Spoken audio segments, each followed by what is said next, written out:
Halo semuanya, kami dari SMA 2 Mataram dari kelas 22 dengan saya Muhammad Dian Janatan. Saya Muhammad Nurul Azam. Saya Brilian Musker. Saya Noval Fadil Ramadan Citriadin.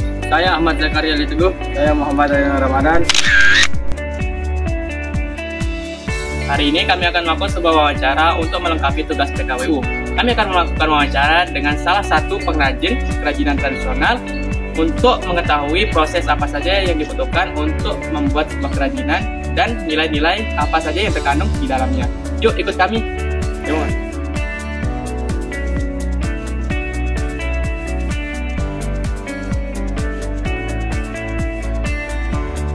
Selamat siang Kak.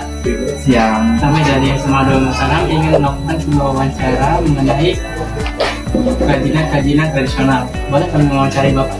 Boleh banget, silahkan. Pertama nih Kak, sejak kapan nih toko ini berdiri? Toko ini berdiri, untuk toko offline-nya berdiri pada tahun 2023 awal Januari. Tetapi untuk tokonya sebenarnya kita buka dari tahun 2019-2020 itu online. Dan toko offline-nya itu berdiri di tahun 2023 di bulan Januari.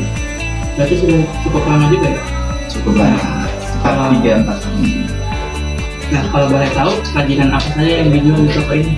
Di sini awalnya kita online ya kan, kita itu pertama menjual kayak pernak-pernik aksesoris gitu, dan akhirnya merajut ke dunia rotan.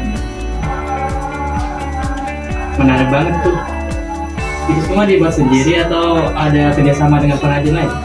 Untuk aksesorisnya ada yang kita buat sendiri, dan untuk kerajinan rotannya kita ada kerjasama dengan pengrajin-pengrajin yang ada di Lombok.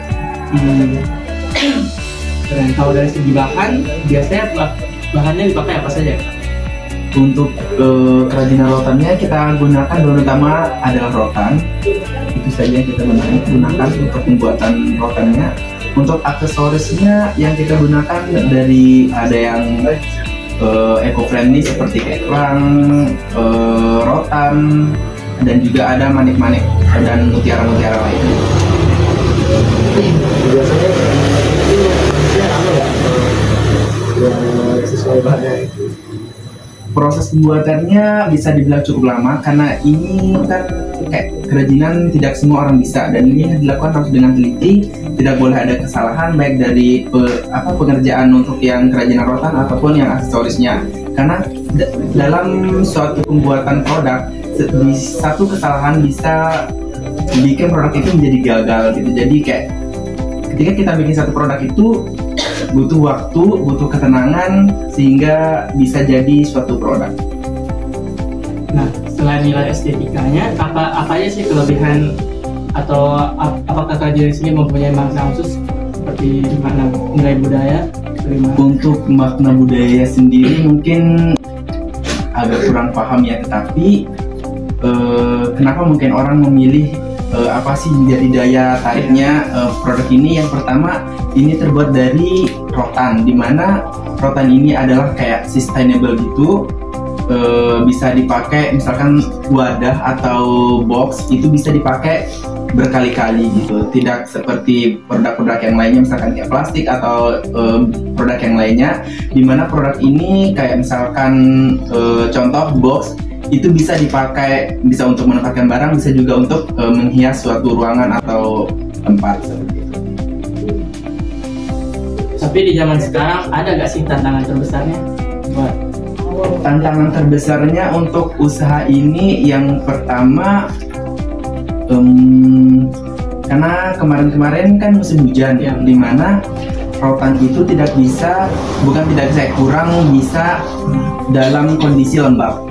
Jadi itu adalah menjadi tantangan besar kami, gimana caranya kita untuk mengatasi hal itu. Dan caranya adalah misalkan kita memiliki pesanan dari customer, kita meminta waktu 2 kali lipat dari yang sebelumnya. Misalkan customer yang biasanya memesan dalam waktu, misalkan kita berikan waktu misalkan 1 minggu dalam misalkan beberapa produk. Ketika terjadi musim hujan atau tantangan itu terjadi, maka kita akan memilih waktu 2 kali lipat. Seperti misalkan tadinya 1 minggu kan, setelah terjadi atau setelah perubahan iklim menjadi perubahan cuaca menjadi kayak musim hujan, maka kita akan meminta waktu 2 kali lipat menjadi 2 minggu atau 3 minggu seperti itu. Kalau begitu, gimana tanggapan anak muda terhadap kerajinan tradisional? Tanggapan anak muda mungkin karena ini kan kerajinan tradisional gitu kan, kayak tidak semua anak muda bisa melakukan hal ini. Mungkin tanggapan anak muda kayak gengsi untuk ikut terjun ke dunia kayak rotan ataupun kerajinan-kerajinan tradisional lainnya, karena ini kayak tidak semua anak muda memiliki bakat atau memiliki niat untuk terjun ke dunia dunia rotan atau dunia yang unik-unik dan istilahnya Melestarikan nilai tradisional. Jadi harapan kakaknya untuk kedepannya gimana nih? Harapannya sih semoga anak muda yang ada di Lombok ini bisa melihat peluang-peluang yang ada di Lombok, khususnya karena di Lombok ini kan banyak sekali peluang. Misalkan di Lombok Barat ini ada berbagai macam kerajinan-kerajinan yang terbuat dari gerabah, dari kayu ataupun bambu. Sedangkan di Lombok Tengah sendiri itu kerajinan rotan. Di Lombok Timur itu sendiri ada kerajinan di Loyok, khususnya ada kerajinan bambu. Seperti itu. Nah, terakhir nih Kak, boleh kasih pesan buat teman-teman kami dan generasi muda?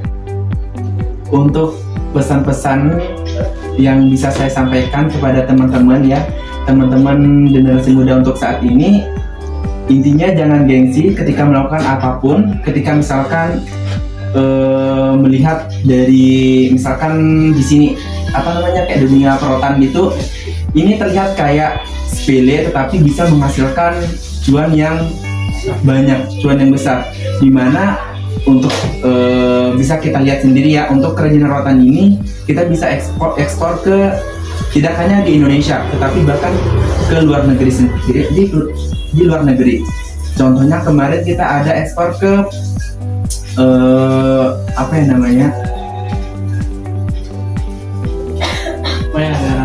intinya negara lain.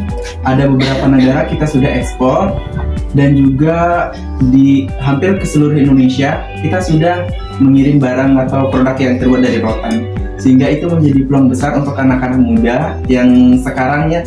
Intinya jangan gengsi dan harus bisa bangkitkan budaya yang ada atau kearifan lokal yang ada di Lombok ini. Jadi mungkin sekian aja ya, terima kasih banyak ya Kak atas waktu dan jawabannya. Semoga usaha kakaknya juga selalu dilimpahkan oleh rezeki dan selalu lancar ya Kak.